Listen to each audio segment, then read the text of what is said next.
Ovo je nešto ljepše. Evo imamo na Cut-a-Light Jig nešto ljepše. Ja vjerujem da je u pitanju lijepa škarpina.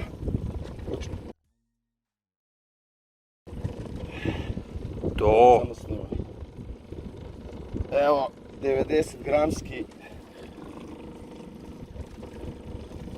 slow jig štap od Savage Geara i dupli Cut-a-Light rig.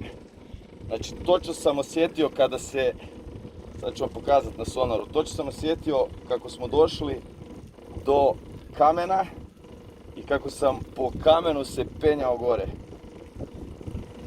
Mislim da bi ovo čak moglo biti i ljepša. Opa, tu će s glavom. Prekrasna je.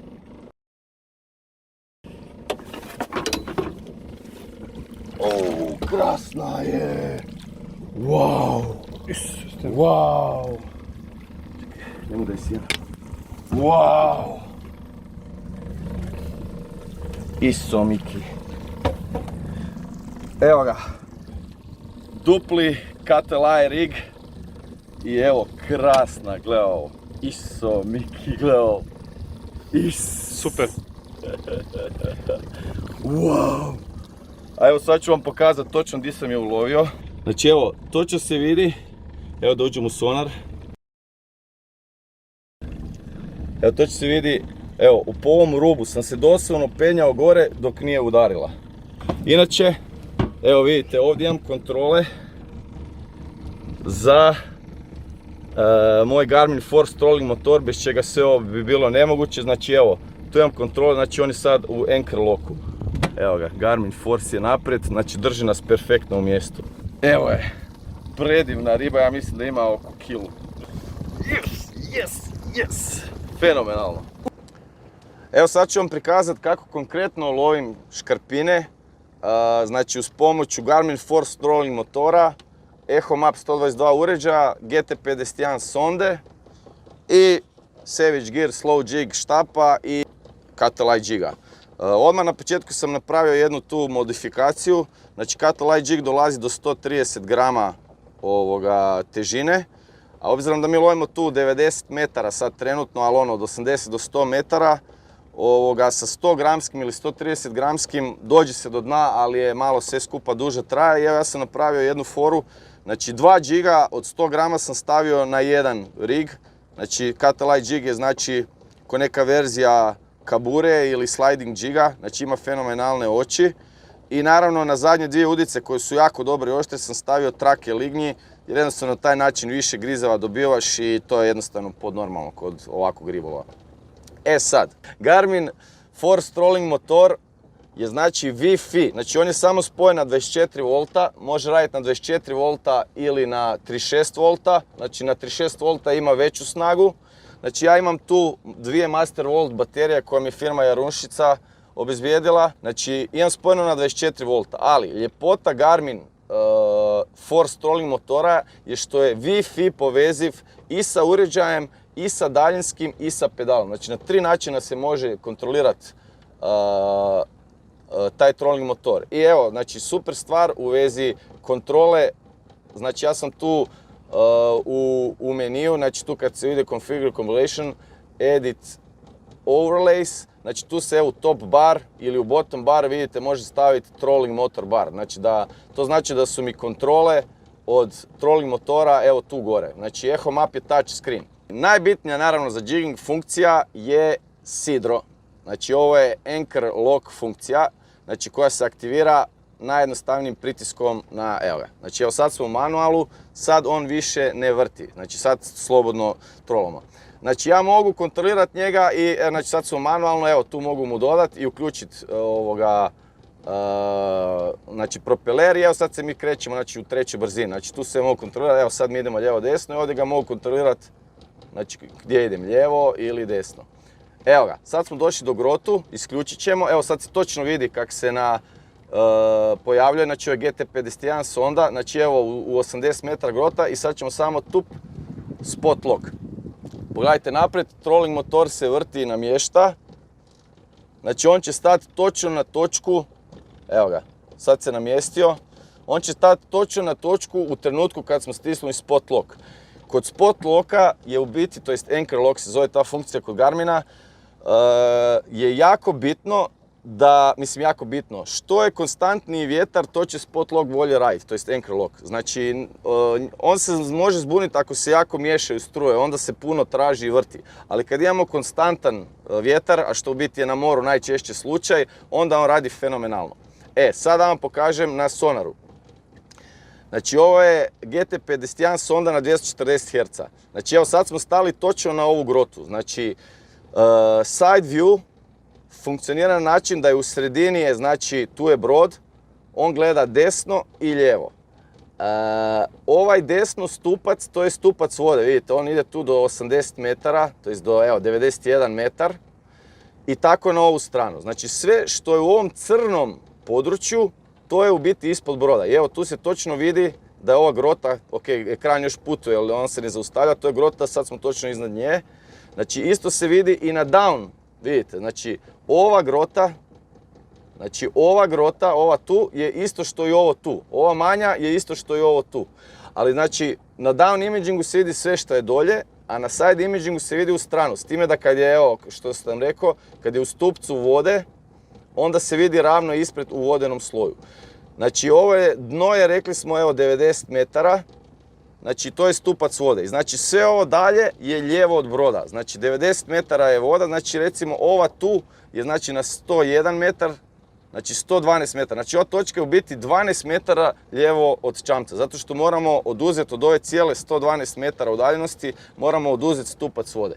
Mislim da je to prilično jasno, ali ljepota ove tehnologije što se stvarno na ovom GT sondi i ovom uređaju se stvarno te grote tako duboko vide. Mislim da trenutno na tržištu ne postoji uređaj koji može tako precizno, tako duboko pokazati strukturu. Evo ovako, a kad smo točno na mjestu, onda najviše volim koristiti običan 2D sonar, evo koji, znači, ja sam izabrao sada, evo tu ćemo vidjeti frekvenciju, znači 16 stupnjeva sam stavio kut, u biti evo stavit ću manji, 14, znači da mi još preciznije, jer što je manji kut, manja je površina na dnu. Znači evo 90 metara, Garmin ima isto odličnu ovu funkciju da prikazuje dno, to jest prikazuje u stožcu, odmah preračunava osnovnu dubini koju površinu dna prikazuje sonda. Znači ovo je 28 metara na 14 stupnjeva i frekvencija je 160 kHz. To je dosta niže od standardnih 220 i to radi u čirpu. Znači odlična je za odvajanje ovoga meta.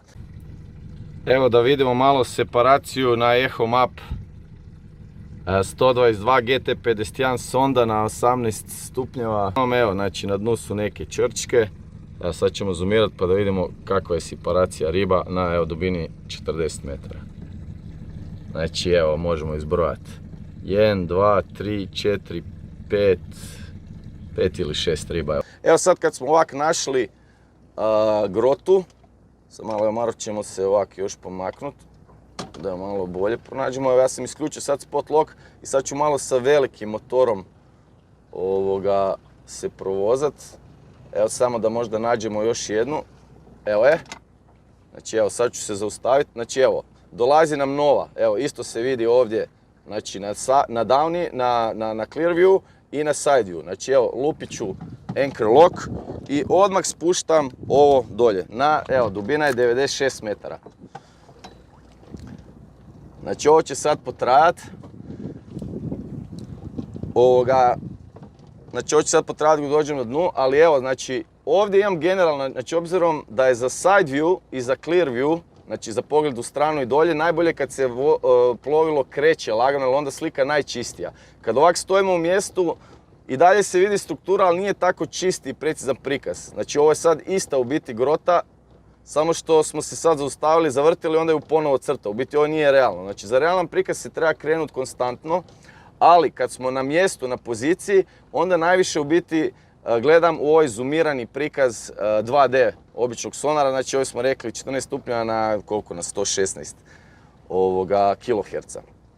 Evo ga, znači sad smo točno na, znači spot lock nas drži u mjestu i sad točno evo ispod nas je, tu vidimo grotu. Znači evo sad spuštamo ravno na nju.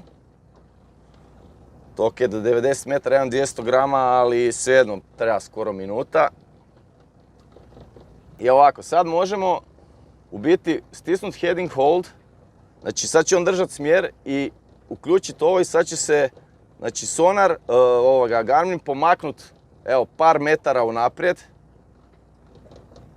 Evo vidite, sad smo, evo krenuli smo skoro pa jednu, evo pola kilometra, 80, evo sad u trećoj brzini idemo, znači evo 1 kilometar, oprostite, evo skoro 1 milja nije još naprijed i evo, ok, pomakli smo se naprijed, opet sidro.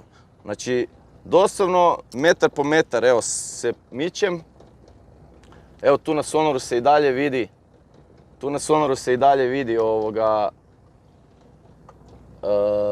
znači da smo na toj groti, na strukturi.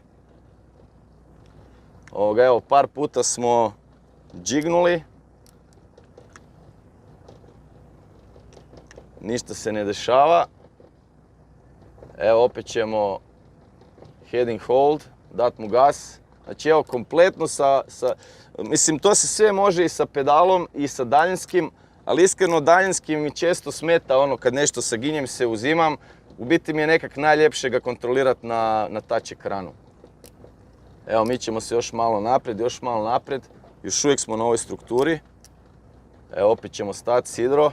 Znači, neviđena preciznost, znači ovako precizan ribolov je stvarno gotovo nemoguće postići, ma ne gotovo, nego sigurno je nemoguće postići bez trolling motora.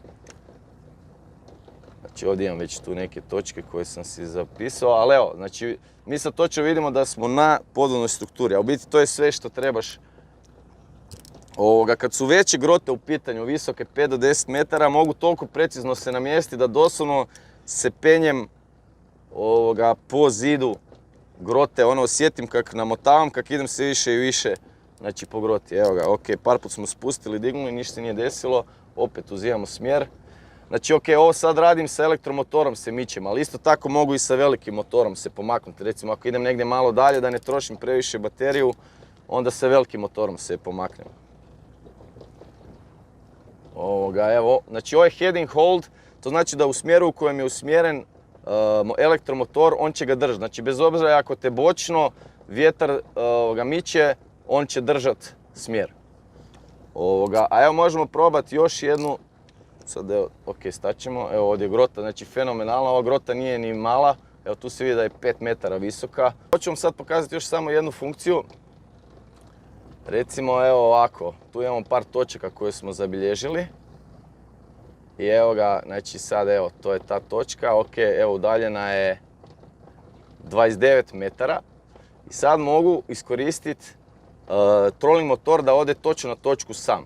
Znači imamo route to, navigate route, follow route i evo ga. Znači on će sad, evo, krenut točno na točku koju sam mu tu dao. Znači evo vidite, tu vidite da je u modu follow route. Ja mu čak mogu, evo vidite, oni sad vidite po GPS točki, znači on je krenuo točno na točku koju sam mu zadao. Evo sad je malo ga okrenuo, sad će se on poravnat. Evo ga, već se okreće na drugu stranu. Znači ta točka je udaljena, nije daleko.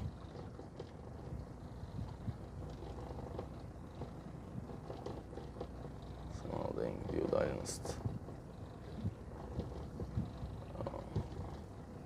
Evo ga, tu je dolje jedna točka i evo ga, on će sam doći na rutu. Evo vidite, sad smo već jako blizu. Tu vjerojatno ima, evo već se vidi neka sitna riba.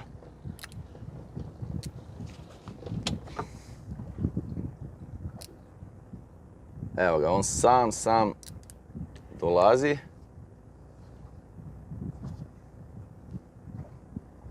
Evo ga, arriving. Evo ga, you have arrived, switching to manual mode, ok. A mogu znači na istom mjestu stisnuti anchor. I evo ga, tu se vidi, evo ga, struktura koja mi je bila od prije značajna. Inače u ovom znači, modu, znači u tom follow route mogu mu i zadat točke, znači mogu točno oko braka mu zadat točke.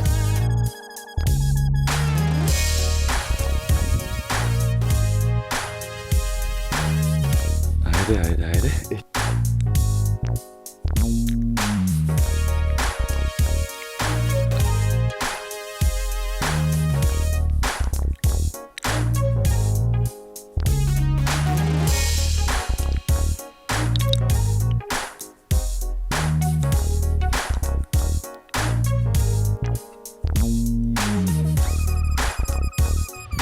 Evo i moj bratić Hrvoje, isto double cuttle eye rig, isto jedna lijepa škarpina, znači sve isto koji prije, znači Garmin Force motor nas drži, evo ga, tu u komandama se vidi na mjestu, znači evo, tu smo na jednoj groti, imamo sistem, znači da sa heading senzorom se pomaknem jedno 10 metara naprijed, džigove stavimo na dnu, onda stisnem anchor lock, i onda polako džigamo do te točke, pogotovo dok je ovako rub grote. Evo, još jedna škarpina, dan je fenomenalan.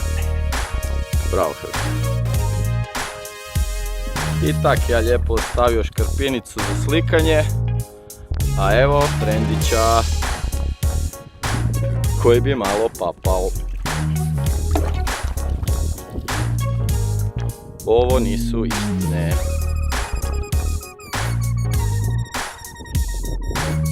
Yeah! Double cuttle eye jig rig radi! Wow! Opa!